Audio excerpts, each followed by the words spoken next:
Hey there, everybody, and welcome back to another Wicked Wednesday episode of Alan Wake, my fellow horror fans and aficionados, my fans of the macabre.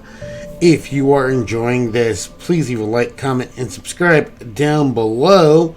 Share with your friends on social media. Let them know what we're doing on over here. We're trying to reach 200 followers by the end of the year for a giveaway.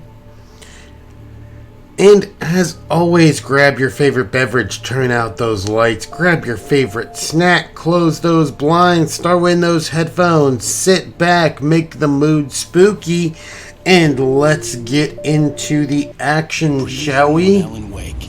Alice has been kidnapped. Alan, please help me. Alice? We saw that. Her hands on the manuscript anyway. I don't know. She's resourceful. I told you you were too hard on her. Listen, I found out all sorts of interesting stuff while I was digging around. Yeah. Mr. Wake, it's Sheriff Breaker.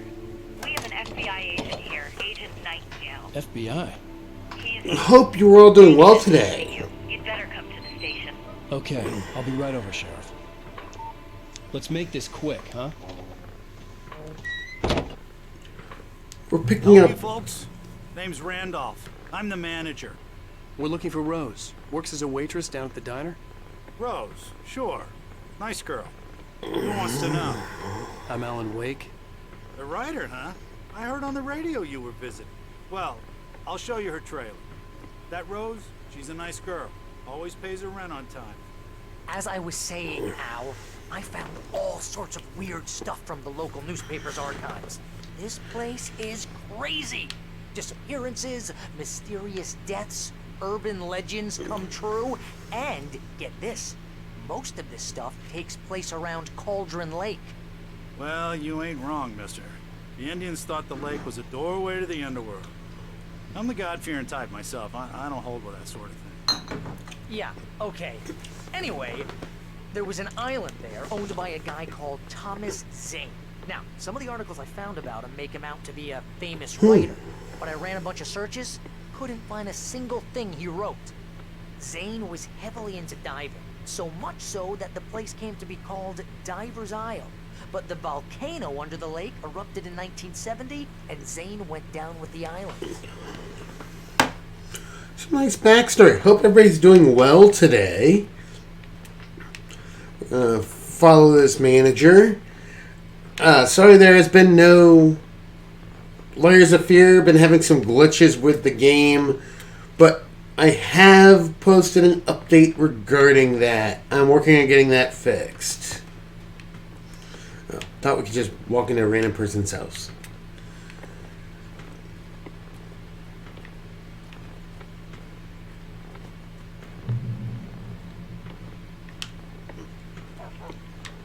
Make sure to check out the last episode for the previews that we skipped beginning of this episode for the last time, and why we're at this trailer park.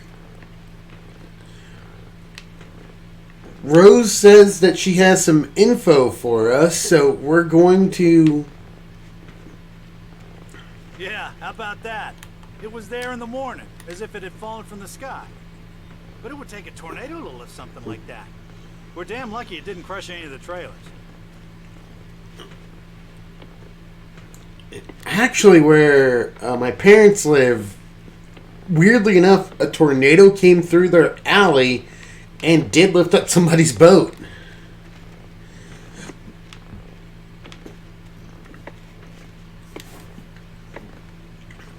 Crushed their pool. It gets better. A local girl, Barbara Jagger, drowned in Cauldron Lake just a week earlier. They were lovers. Sure, Jagger's a local spook story. The Scratching Hag. Comes for you in the dark. Childish stuff like that. Anyway, Al, I'm just getting to the best part. All of the articles about this stuff were written by Cynthia Weaver. I asked around, and she's that crazy bag lady you met. What, the lamp lady? She can be a little loopy, but she's not homeless or anything. Yeah, anyway, she knew both Jagger and Zane before they both died, and she had some kind of a breakdown.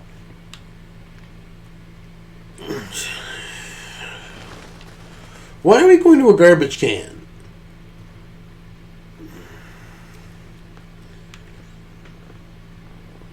feel like these are important areas we're stopping at for later, though.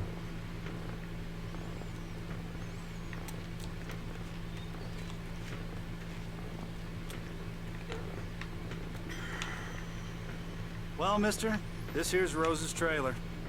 You mind me asking what you want with her? We're just here to talk to her, pal.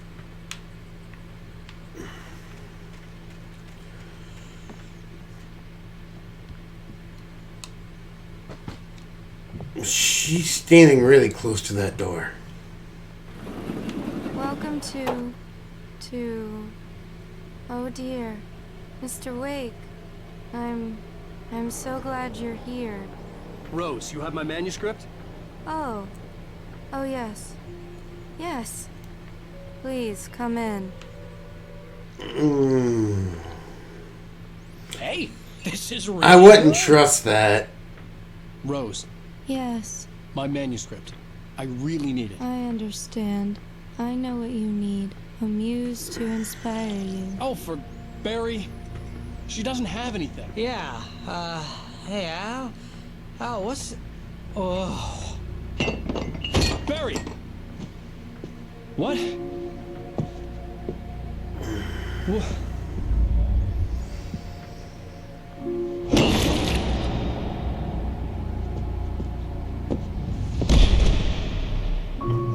Those, some strong coffee cups and... It's coming for you, hiding in my barber's skin. I'm too weak to stop it. You must turn the lights on. I promised I'd come visit you and your lovely wife. You must finish what you started. I insist. You must turn the lights on. Turn the light on. Back to work, boy.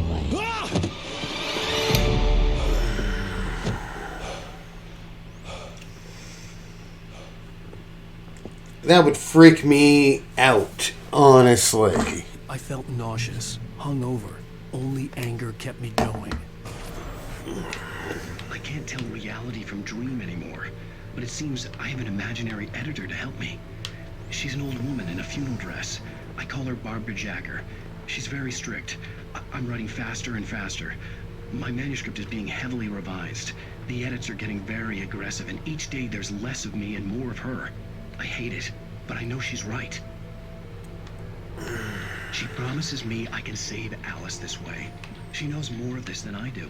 About the complex incantation I'm attempting. About this place. She's worked with another writer under similar circumstances, Thomas Zane.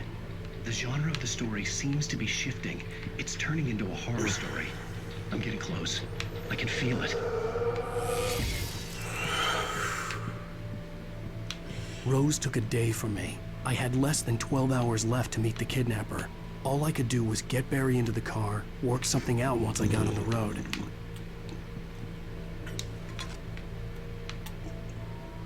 Cooking with corn. Welcome to the Oh Dear Diner.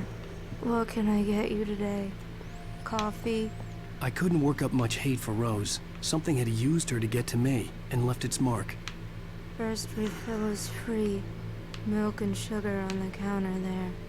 Would you like to hear today's specials? Thank you.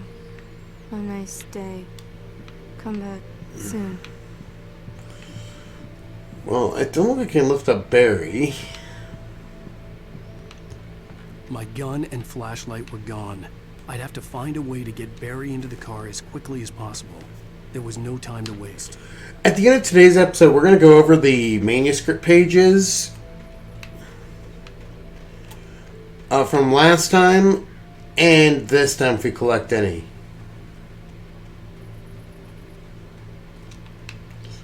And without my gun and flashlight, kind of screwed. I just stepped outside to catch a breath of fresh air, and let me tell you, the weather's getting heavy. Nights like this make me especially glad I'm here talking to you and not home in bed. Once the weather takes a turn like this, I can't sleep at all. It's all tangled bed sheets and dark thoughts. punctuated by the occasional plunge into nightmare. Is it just me? Well, perhaps it is. But I hope I can make the night a little bit easier to get through. Caller, you're on KBF FM. Hey, Pat, it's Walt Snyder. What's on your mind, Walt? Well, I am the way you are, but, well, I can't sleep either, you know? I just been staring out the window here, trying to make sense of it all, but, I ain't been drinking either, you know? I just... Well, you sound like a man with a problem, Walt. Yeah, I had a, argument with Danny, and, then I got in trouble with the law, and, I just, well... I heard something like that, Walt. Yeah, well, he's, Danny's my best friend, and, they let me out on bail today, and now I'm just alone here at the window, waiting, man, and there's something in the air tonight, man. I was just outside looking up at the sky above our broadcast tower thinking the same thing. What are you waiting for, Walt? I don't know. Something's gonna happen. I think I better go. Well, Walt, maybe... No, thanks, Pat. Well, good luck to you, Walt. Hang in there. Let's take a little break, folks. This weather's really something else, huh? How can I be sure? Okay. That was strange.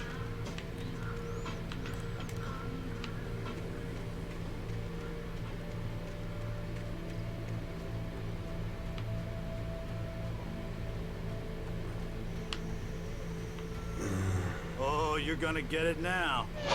What? God knows what you've done to that poor girl. This is Agent Nightingale, FBI! Get him up, Hemingway! What? You're under arrest. You move a muscle, I'll unload right in your goddamn face! Stay right where you are, Slane! Dude!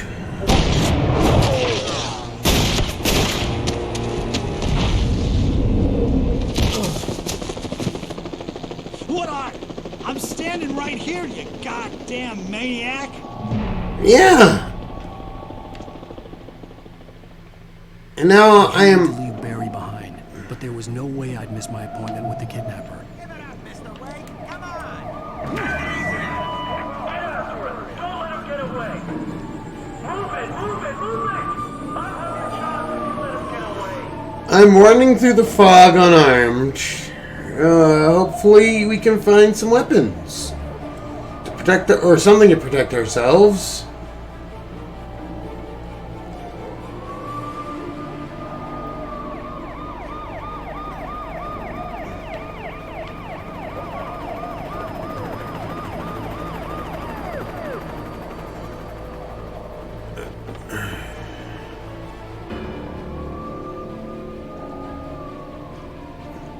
There he is! There he goes!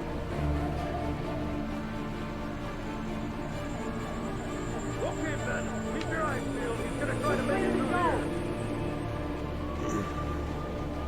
Hold on. Oh, damn.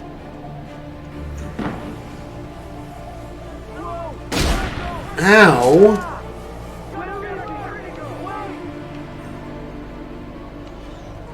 I kind of look for one of the main script pages, but I also don't want to get shot.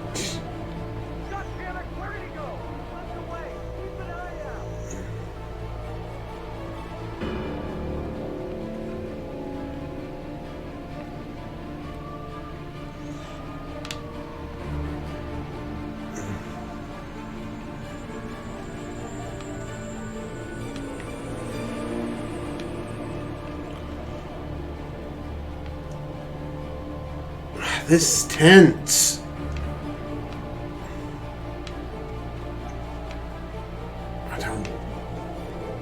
They're right on my heels.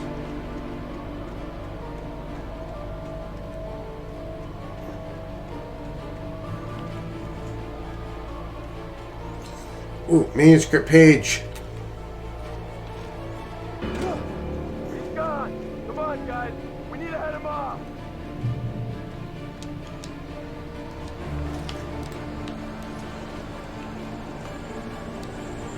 think this is episode 2 or 3 of Alan Wake.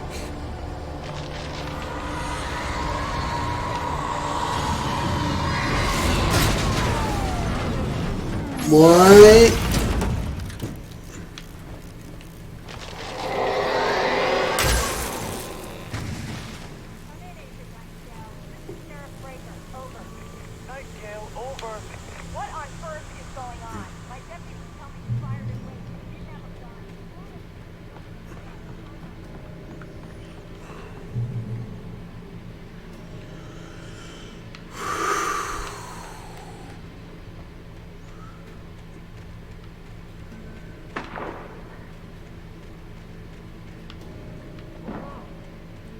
Oh, don't tell me they got a militia going.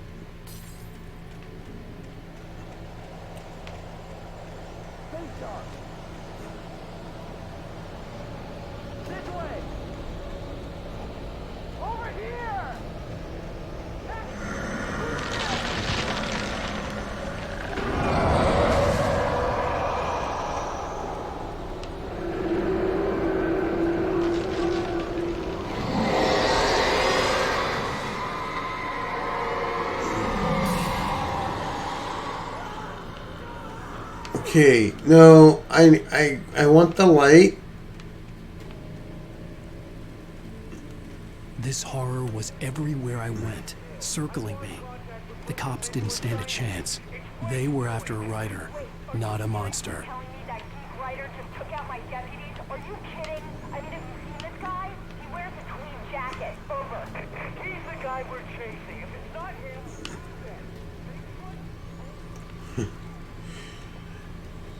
I want to stay and listen, but I also don't want to get picked off by one of the things in the dark.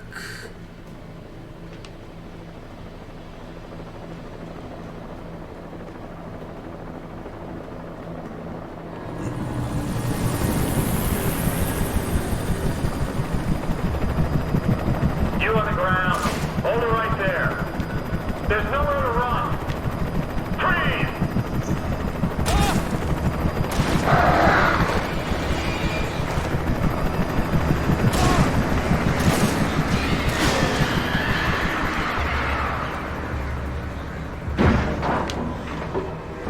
Oh, I'm running.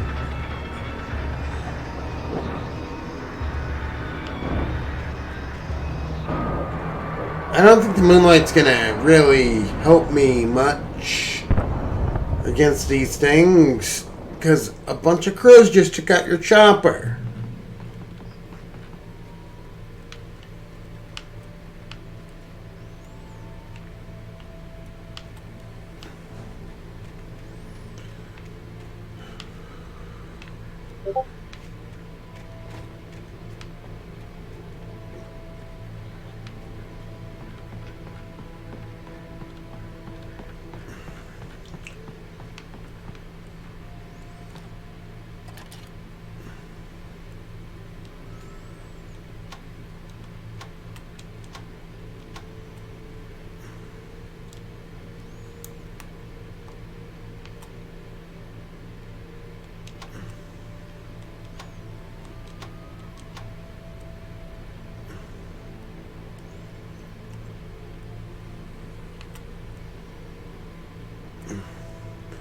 I'm assuming it's chopper fire.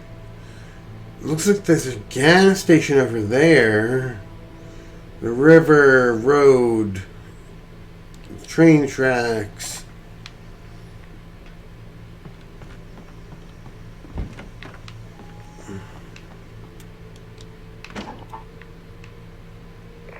This is James.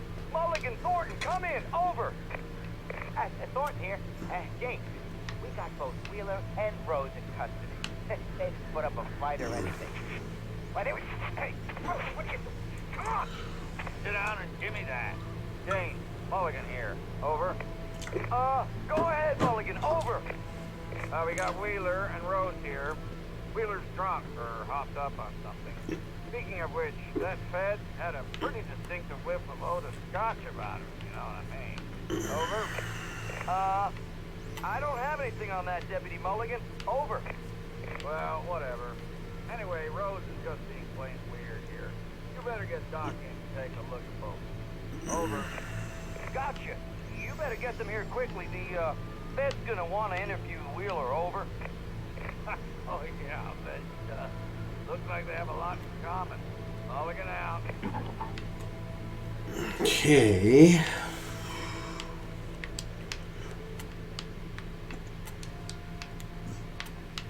I like not having weapons right now.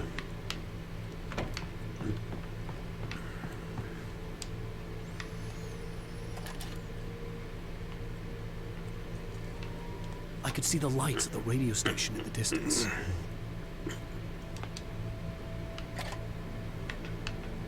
So, you want to go back down? All right.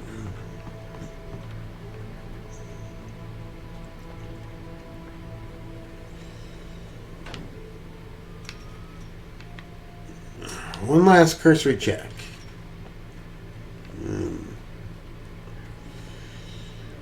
Nothing. I imagine that the broadcast tower in the distance was part of the local radio station. Maine seemed like a decent guy. Perhaps he could give me directions to the coal mine. Gotta reach the radio station, not die, with no weapons. Unnatural shadows clung to the gate. The darkness that was after me was trying to stop me. I wouldn't get through without a light. Light. There was no power to the searchlight.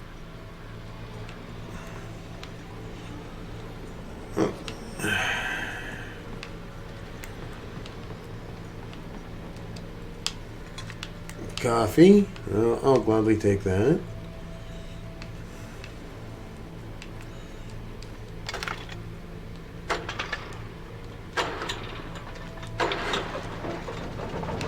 Old generator.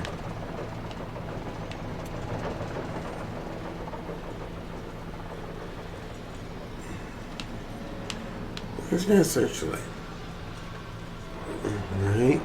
Don't. The old generator conked out. I'd have to see if I could fix it and try again.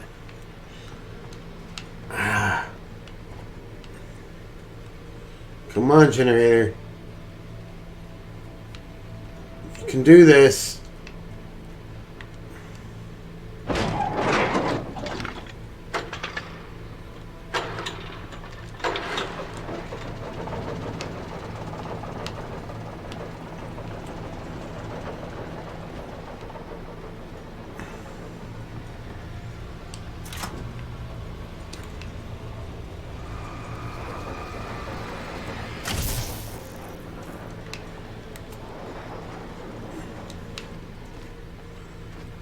So I can't boost, I don't think, until the last second.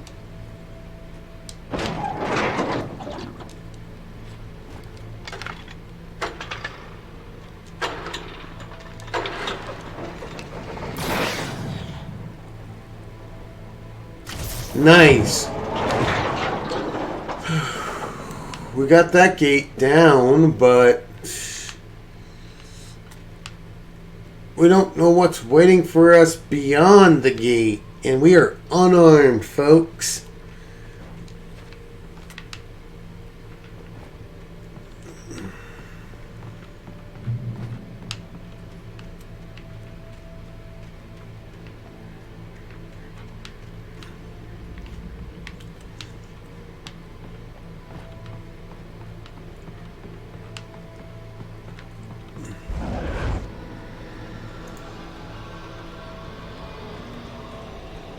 Safety, safety, safety.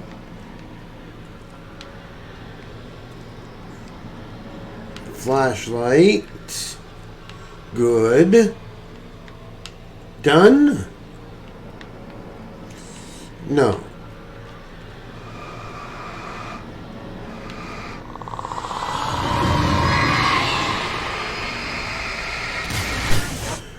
I find it interesting that each kind of new segment, though, we have to reacquire our equipment. It took me a moment to recognize the flashbang grenades. They were an ideal weapon for my situation. Team 1, come in. Over. Team 1, this is Sheriff Breaker. Report. Over. Right button to throw a flashbang. Come in. I need a report. Over. Come on, guys. Talk to me. Come in, please. Over. So they're my weapons. I gotta be very careful with how I use them because I only have 6.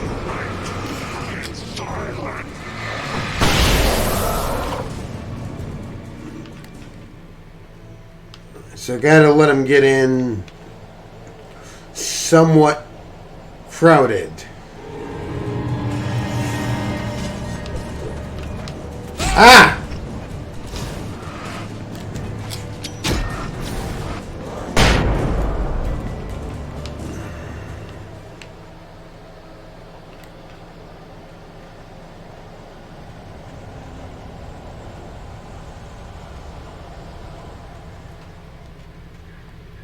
Wasted 2.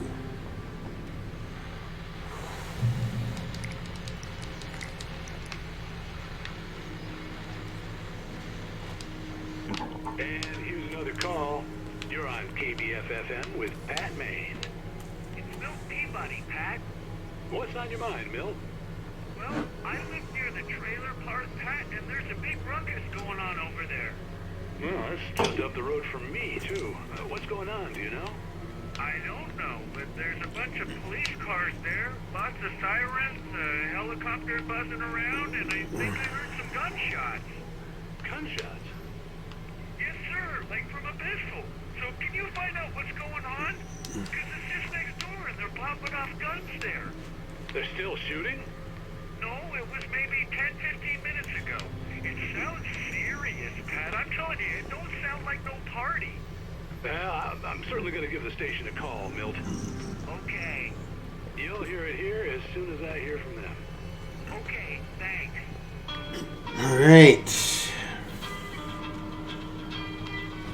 Let's keep moving. Manuscript page over there. See if we can grab it before we get ambushed.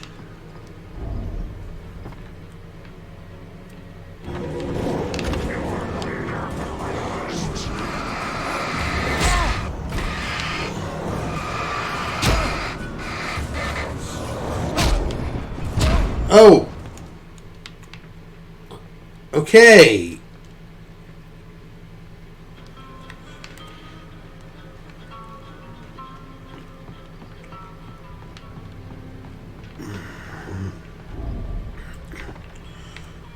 Let's pop one as soon as we can.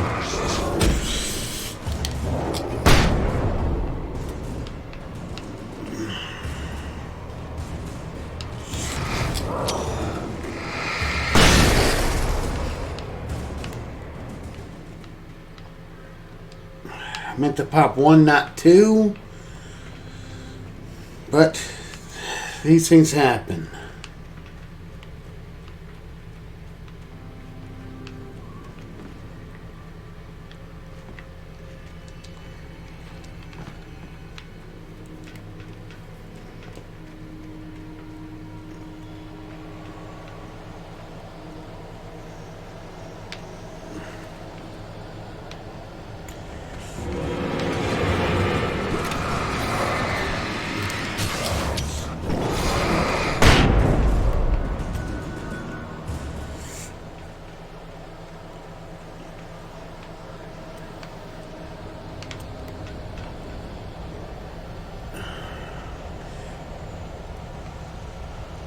Sometimes these areas have secrets.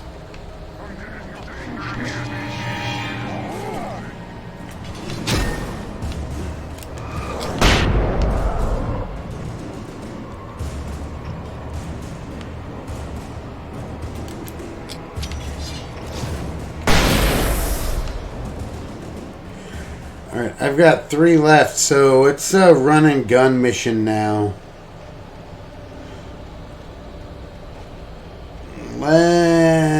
they left me something pretty in the police car. Like a shotgun.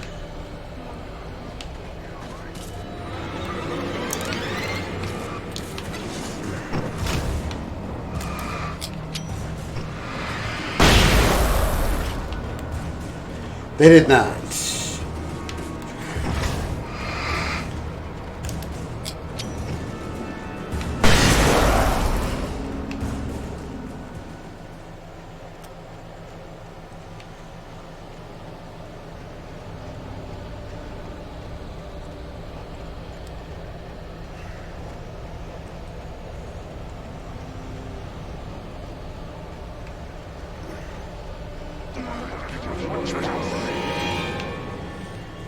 Hey, you guys!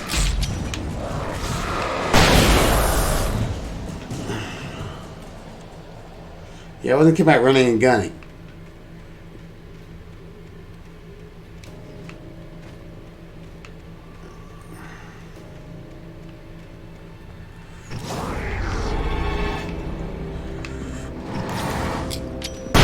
Have a flashbang.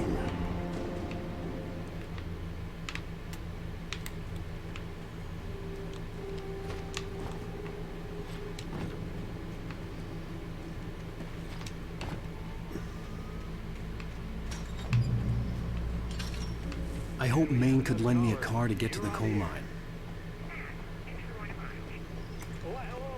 What's this? Oh, Thermos.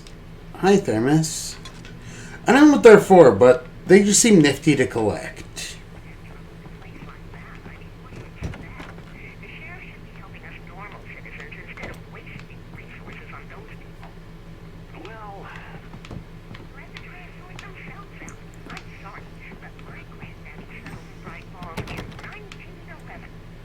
Well, thank you very much for that compassionate viewpoint, Lorna. Oh, here's a little surprise. The famous writer Alan Wake just walked in. Folks, I'm going to see if I can talk him into an interview. Come on in, Mr. Wake. Oh, I'm so glad you could find the time to do this, Mr. Wake. Nowhere to run now, Dan Brown. You back away from me. Don't hurt her. Whoa. Everyone calm down. Put the gun down. We're all friends here, right? Cool your jets, Nightingale. We got him. Whoa! What the hell's the matter with you? There's a civilian in there.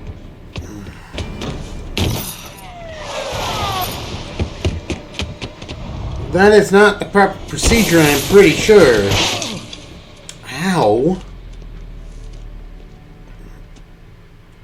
I'll get you yet, even if it kills me. You hear me? You hear me, H.P. Lovecraft? I had fallen off so many cliffs it was ridiculous. That's what you get for naming a book The Sudden Stop. It was probably good I hadn't had the chance to tell Maine where I was going. I'd have to lose the cops and find my own way to the mine.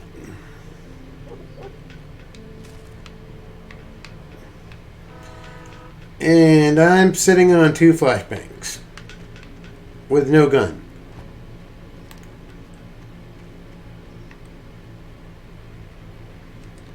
Oh, flares. Nice. Flares buy me some time if I have my gun.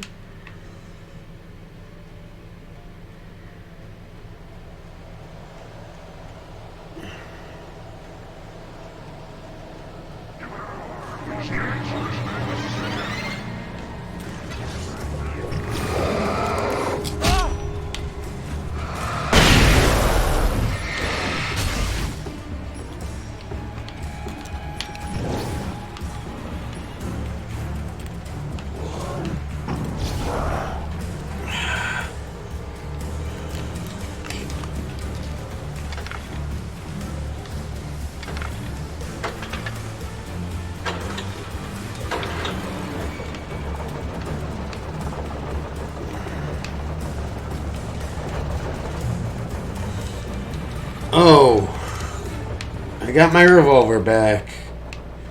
Nice. Not a lot of ammo, but I feel a little bit more safe.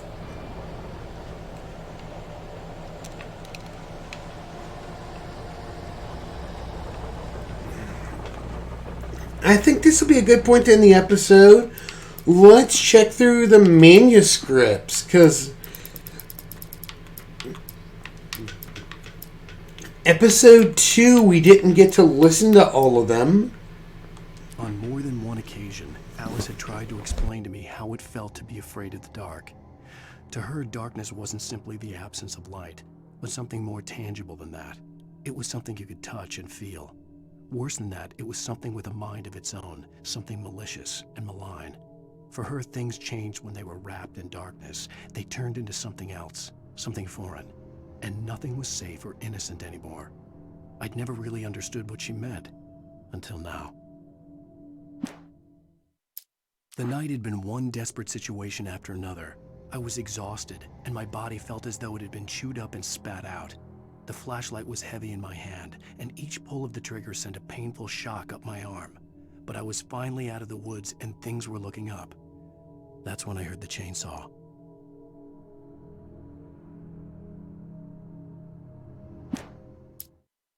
When Barry saw the darkness attack the visitor center, it made him a believer. The men Al said he'd shot, they hadn't been just locals on crank.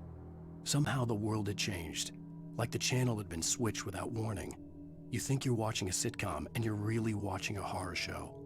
When the birds started attacking the cabin, Barry wasn't surprised, just terrified.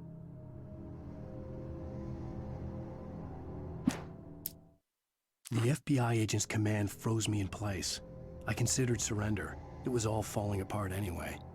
I could give in, let someone else deal with it, but it felt all wrong. Call it instinct, his posture, the way he held the gun. He was no friend. Shots ringing in my ears, I leaped for the hole in the fence and stumbled into the darkness beyond.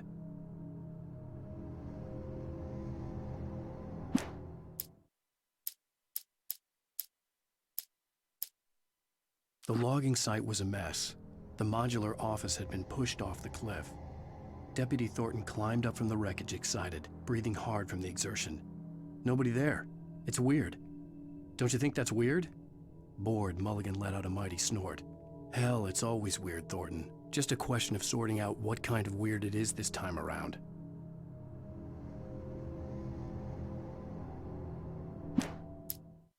Shadows stirred and the wind picked up as I ran through the forest. I felt the dark presence turning its gaze toward me.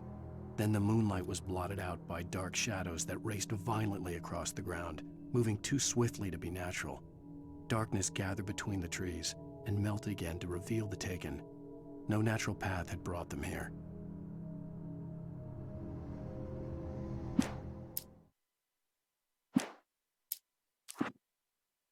Mr. Randolph liked Rose. That little smile she had. How she was still sweet when life had tried so hard to make her bitter. It wasn't any of his business what she did in her trailer. But those strangers, the writer and his smart-ass sidekick, looked like trouble. And they'd been in there for hours, way past her normal bedtime. He reached for the phone and called the sheriff's station. For decades, the darkness that wore Barbara Jagger's skin slept fitfully in the dark place that was its home and prison. It was hungry and in pain. It dreamed of its nights of glory when the poet's writing had called it from the depths and given it a brief, terrible taste of power and freedom. The rock stars had stirred it from the deep sleep the poet had sunk it back to in the end. When it sensed the writer on the ferry, it opened its eyes. Nightingale stared through the broken studio window into the dark woods. He turned around, started to walk out, but Maine grabbed his arm. "Young man, you almost shot me. You don't shoot off rounds at people like that. What's the matter with you?" Nightingale shook his arm free, marched out. His cheeks burned with rage and humiliation. Touched by the dark presence, Rose was lost in a dreamland where everything was drawn in black and gray crayons. The old lady had promised her that all her wishes would come true. She would be Alan Wake's muse. She was smiling so hard it hurt her face. She crushed a bottle full of sleeping pills into the coffee. Deep down inside, she was screaming in terror.